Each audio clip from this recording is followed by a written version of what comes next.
Olá, Shalom, bem-vindo, bem-vinda mais uma vez ao nosso curso de Teologia Básica, CCV.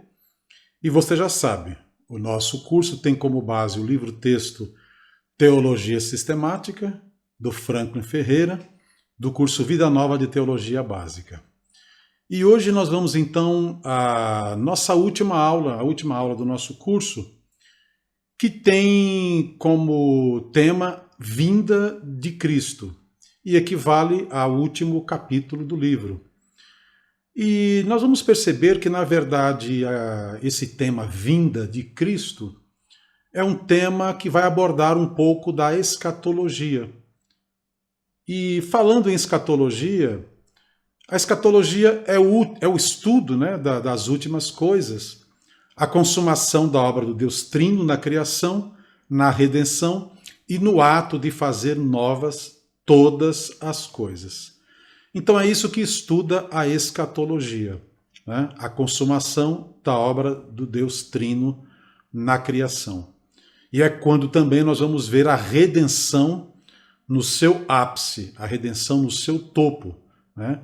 E aí então o fim de uma era e o início de uma era totalmente diferente. Totalmente, onde tudo será renovado, onde tudo será novo. Um autor chamado Jürgen Moltmann, ele diz que o cristianismo é total e visceralmente escatologia, e não como apêndice. Ele é perspectiva e tendência para a frente, e por isso mesmo renovação e transformação do presente. Então, o que esse autor está querendo dizer é que a escatologia, ou o estudo das últimas coisas, não é uma coisa para ser estudada ou que está presente apenas no último capítulo, no último tema da vida cristã, do cristianismo de modo geral. A escatologia está ligada visceralmente, essencialmente, ao cristianismo, né? Já que, como ele diz, o cristianismo é a perspectiva, a tendência de olhar para frente, né? Da renovação, a transformação do presente, visando o futuro. E nós temos duas divisões básicas da escatologia. A primeira é a escatologia geral e a segunda divisão é a escatologia individual. Na escatologia geral, nós tratamos dos seguintes temas: vinda de Cristo, milênio, nova terra e novo céu e reino de Deus.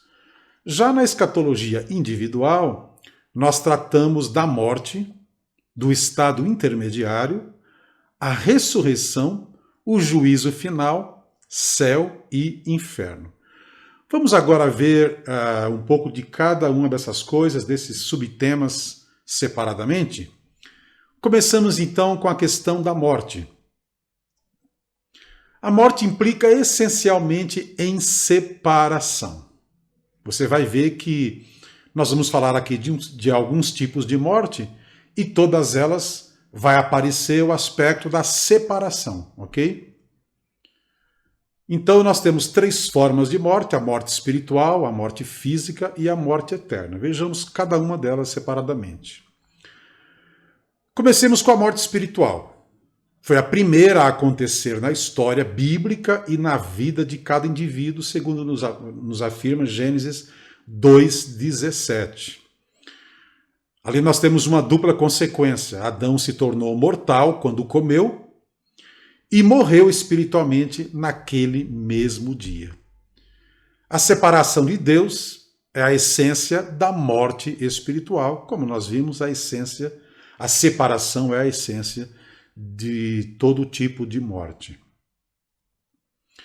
Já a morte física, que também implica em separação, é a separação do corpo do espírito, portanto, o afastamento de aspectos de nossa humanidade que deveriam ser inseparáveis. Bom, entendamos o seguinte: nós fomos criados para sermos um ser único, para sermos uma unidade. A nossa parte espiritual ou imaterial e a nossa parte física, o nosso corpo. Deus criou essas ambas partes para ser uma integridade e não para serem separadas. Então, a morte física é quando ocorre a separação do corpo do espírito, né? Dois, portanto, aspectos da nossa humanidade que não deveriam ser separados, mas passaram a ser separados como consequência do pecado. A morte física não fazia originalmente parte da condição humana e também está relacionada com o pecado. Gênesis 2:16 e 17, Romanos 5:12, 6 e 23 nos apontam para isso. Bem, já a morte eterna, que também é chamada de segunda morte, lá em Apocalipse 2:11, 20 e 14, ela só é experimentada por aqueles que não creem no Evangelho. Bom, para cada tipo de morte é uma cura. Quer dizer, mais ou menos, porque para um tipo de morte não há cura, que é a morte eterna, né? Para a morte eterna não há cura. Agora, para a morte física, qual é a cura? A ressurreição do corpo. E para a morte espiritual, qual é a cura? A regeneração. Então, para cada cura existe, aliás, para cada tipo de morte existe uma cura, mas no caso da morte eterna, ela realmente é incurável. Vejamos um pouco a morte à luz da redenção.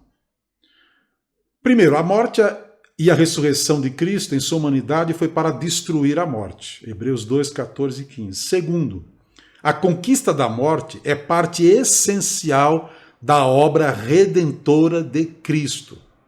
Terceiro, somos redimidos do pecado e seus resultados, incluindo a morte. Então, o pecado tem resultados para o ser integral, resultados para a humanidade como um todo. E um dos resultados da morte, né, aliás, do pecado, é a morte. Agora, nós somos redimidos, então, do pecado e também dos seus resultados, entre os quais está a morte. Mudemos, então, agora para o estado intermediário. O que é? Aqui nós temos uma definição. É uma condição consciente dos homens entre a morte e a ressurreição, incluindo o cristão que aguarda a ressurreição final na presença do Senhor. 1 Tessalonicenses 4:14, Filipenses 1:23, Apocalipse 6:9 e também Apocalipse 24. Né? Então, no estado intermediário, ambos, cristãos e não cristãos, permanecem conscientes, né? Conscientes, aguardando a ressurreição final na presença do Senhor, para o caso dos salvos e para o caso de não salvos, né? Esse estado intermediário já é uma espécie de antecipação também do que vai ser o inferno em termos definitivos. Um autor chamado Anthony Coema, ele diz que o estado intermediário é uma condição de ser incompleto, de antecipação de felicidade provisória. Por que uma condição de ser incompleto? Porque nos lembremos, né? O nosso corpo, no estado intermediário, permanece morto, aguardando a ressurreição. Ao mesmo tempo, é um estado onde já existe uma antecipação de felicidade provisória para aqueles que são salvos. Para o cristão, é o chegar em casa, é o fim da sua peregrinação, o retorno à sua verdadeira casa.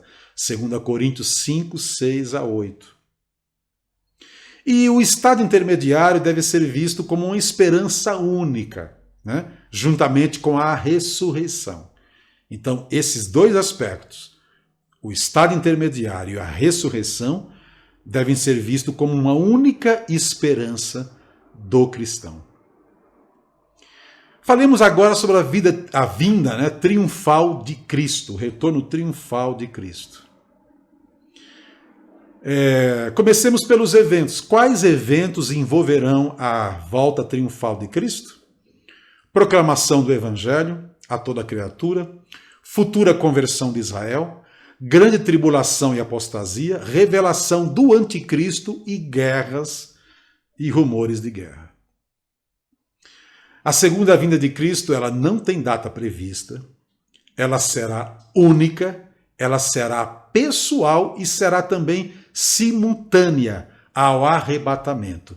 Quando Cristo descer, quando Cristo vier, ao mesmo tempo a igreja será arrebatada para esse grande encontro com Ele nos ares, nas nuvens. Sobre a ressurreição do corpo, a unanimidade do ensino, né, entre Velho e Novo Testamento. Os autores do Novo Testamento sustentam que o Antigo também ensinou a respeito da ressurreição. Marcos 12, 24 a 27, Atos 2, 24 a 32, Hebreus 11, 29 fazem essa referência. E ela é uma doutrina muito bem elaborada pelo ensino de Paulo. Como exemplo, podemos citar 1 Coríntios capítulo 15, de 1 a 58.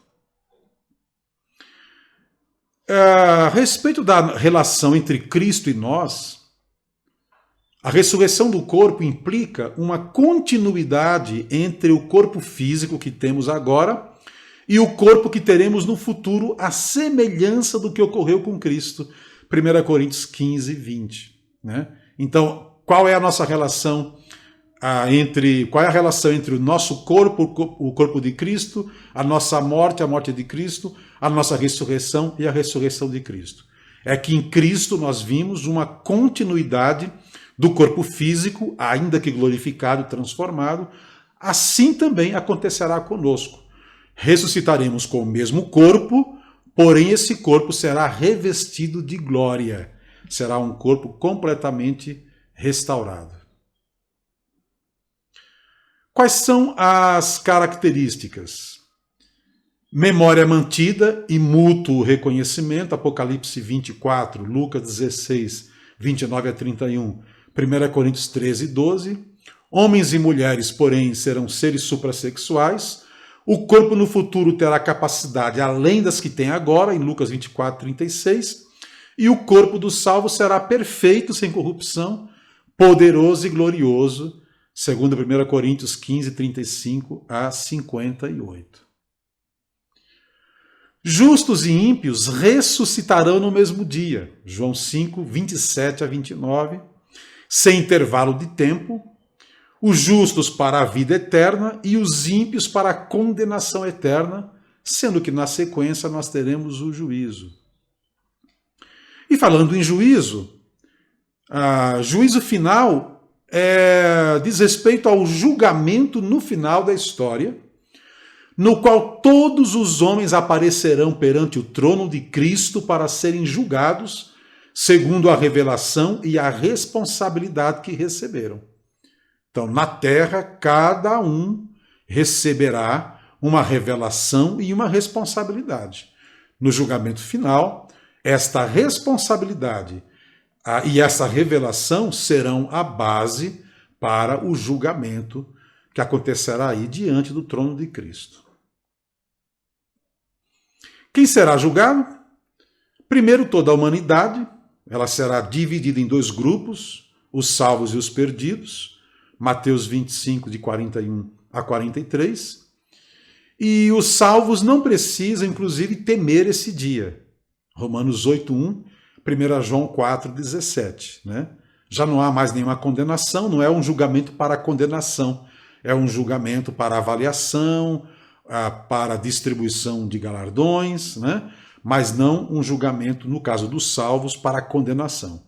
Já aqueles que não tiverem passado pela terra e com uma vida, né, salva em Cristo, redimida por Cristo, esses deverão temer o dia do juízo final, certamente. Um pouco mais sobre o julgamento dos salvos, então. O que vai ser avaliado? Os salvos serão julgados segundo a maneira pela qual edificaram a igreja, 1 Coríntios 3, 10 e 17. Também será avaliada a forma com que trataram seus irmãos, Mateus 10, 42, 25, 31 a 40, e o modo como sofreram por Cristo. Como esses cristãos suportarão o sofrimento, já que todos, de alguma forma, em alguma medida, em alguma proporção, sofrerão por amor a Cristo. Mas como cada um vai encarar esse sofrimento e vai passar por esse sofrimento? Este modo pelo qual cada um sofreu e sofrerá também será avaliado, a postura dentro do sofrimento. Mateus 5, 11, 12 e 2 Timóteo 2 e 12. Há todo modo, então, de recompensas da qual a Escritura se refere, e citamos aqui apenas como exemplo a coroa da justiça, em 2 Timóteo 4, 48, e a coroa da vida, lá em Tiago 1, versículo 12. Já o julgamento dos ímpios, eles serão julgados segundo as suas obras, Apocalipse 20 e 13, pela maneira como trataram os pequeninos irmãos de Jesus, Mateus 25, 41, 46, e também serão julgados pela incredulidade, João 3, 16 a 36.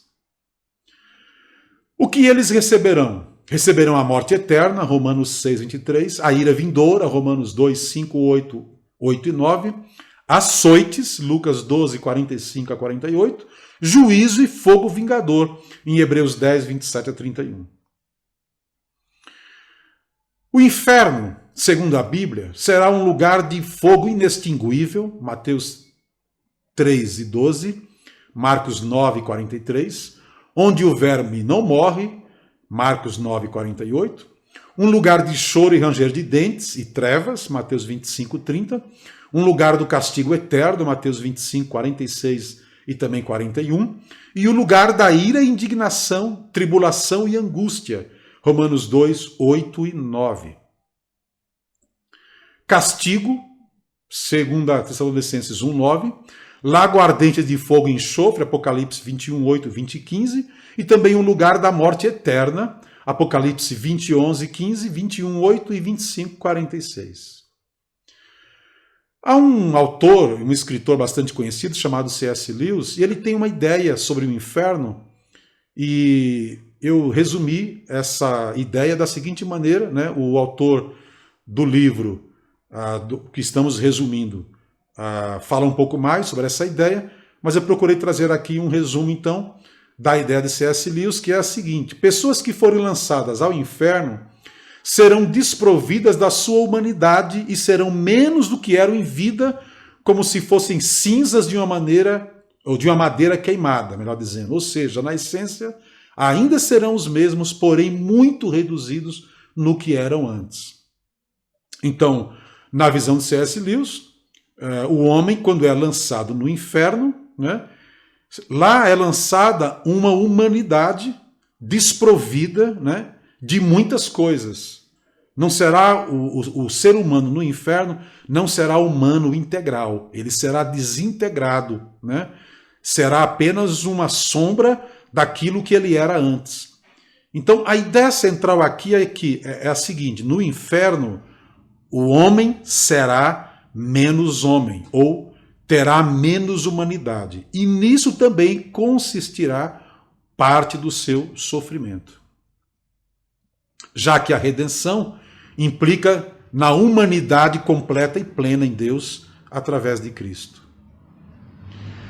No inferno, os ímpios receberão graus diferentes de punição. Mateus 11, 22, 24, Lucas 12, 47, 48, Lucas 20, 16 até 18 nos fala sobre esses graus diferentes de punição que os ímpios terão no inferno. Vamos mudar um pouco então de assunto, falar do novo céu e da nova terra. Algumas imagens nos falam, nos apontam, nos mostram um pouco sobre o que seria esse novo céu e nova terra. Que imagens são essas? Tabernáculo, jardim, cidade permanente, verdadeiro país e festa de casamento.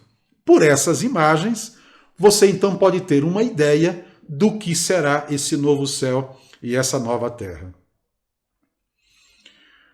O que será a nova terra e o novo céu também, o que é muito importante observar, é que isso não implica num aniquilamento, muito pelo contrário. O novo céu e a nova terra significa o universo inteiro renovado e não aniquilado. E quais são os argumentos para isso? A expressão grega de Apocalipse 21:1 não indica aniquilamento, e sim continuidade. Romanos 8, 20 e 21, Paulo fala que a criação atual será libertada, né, da corrupção. Então, o universo e a criação será liberto e não extinto. A analogia entre os corpos ressurretos dos crentes e a nova terra, ou seja, se os corpos ressurretos dos crentes serão os mesmos, apenas transformados e glorificados, consequentemente o lugar onde eles vão morar também será um lugar onde haverá uma continuidade, um lugar renovado, assim como o seu corpo também será renovado. O aniquilamento inteiro do cosmos, do universo, implicaria numa conquista de Satanás, né? Se Deus tiver que aniquilar toda a criação que ele fez, o diabo sairia vitorioso nesse aspecto, né? Seria uma derrota de Deus e uma vitória do diabo. O novo céu e a nova terra, então, são criados como culminação da obra redentora de Deus. É quando a obra de Deus ela acaba se concluindo, se concretizando com todo o seu potencial, né? É o ápice da obra redentora de Deus. Nossa experiência no céu, como será? Será uma aventura, porque nós vamos desbravar muitos conhecimentos em muitos lugares, o universo estará à nossa disposição para conhecermos, um lugar de desenvolvimento, um lugar de aprendizado contínuo, um lugar de intimidade com Deus e também com os irmãos, um lugar de comunhão e um lugar de adoração. Esta será a nossa experiência no novo céu, na nova terra. Isso implica também em termos a visão beatífica. Mas o que é a visão beatífica? É a contemplação de Deus na glória, é o destino final de todos os eleitos, é a felicidade perfeita e eterna, a visão que sustenta os fiéis durante todo o tempo de peregrinação, segundo nos diz Agostinho.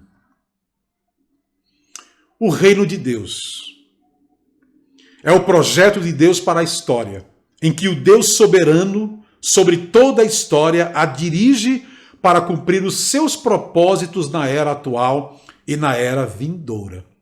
Deus ele tem um propósito para toda a história, para todo o universo, para toda a humanidade, e Deus ele leva adiante esse projeto para cumprir esse propósito, tanto agora como no futuro. Isto é o reino de Deus. Na era atual, a vontade de Deus é feita nos céus e os seus efeitos se manifestam na terra. Ainda é um estado provisório, incompleto e escondido. A igreja constitui o reino. É o seu agente, mas não é o reino completo. A igreja é agente do reino, mas o reino de Deus é muito mais amplo do que a própria igreja, muito maior do que a própria igreja. Na era vindoura, os céus descem para a terra e elevam o nível da vida redimida. Se na era passada a vontade de Deus é feita no céu e reflete na terra, na era vindoura, os céus então descem para a terra, o que acaba realmente elevando o nível desta vida dos redimidos em Cristo. Aparecerá então no final da história como um ato escatológico. Na era vindoura, o reino aparecerá na conclusão da história. Com relação ao reino, a igreja ela é uma agente do reino. E a sua responsabilidade é a evangelização e a responsabilidade social. Bem, terminamos aqui a nossa revisão, a revisão deste último capítulo, que para nós constitui essa disciplina, a vinda de Cristo. Então agora vamos responder às perguntas de revisão que aparecem ao final. Vamos lá? Pergunta número 1. Como se divide o estudo da escatologia? Conforme nós vimos, geral ou cósmica, que abrange a vinda de Cristo, milênio, nova terra e novo céu, reino de Deus. E individual, morte, estado intermediário, ressurreição, juízo final, céu e inferno. Questão número 2. Quais são as 3 formas de morte e quais são as curas asseguradas para cada um desses estágios? Bem, para a morte espiritual nós temos a regeneração, para a morte física nós temos como cura a ressurreição, e para a morte eterna não há cura. Questão 3. O que vem a ser o estado intermediário? Aqui está uma resposta. É a condição do homem entre a morte e a ressurreição em que ele permanece vivo e consciente. Questão número 4. A Escritura ensina a imortalidade da alma ou a ressurreição do corpo? Justifique. A Escritura ensina a ressurreição do corpo e não a imortalidade da alma, para que nossa esperança de vida não seja baseada em nós mesmos e que venhamos a compreender que a vida prometida por Deus inclui os seres humanos completos, não é? Então, a Bíblia ensina a ressurreição do corpo e não a imortalidade da alma.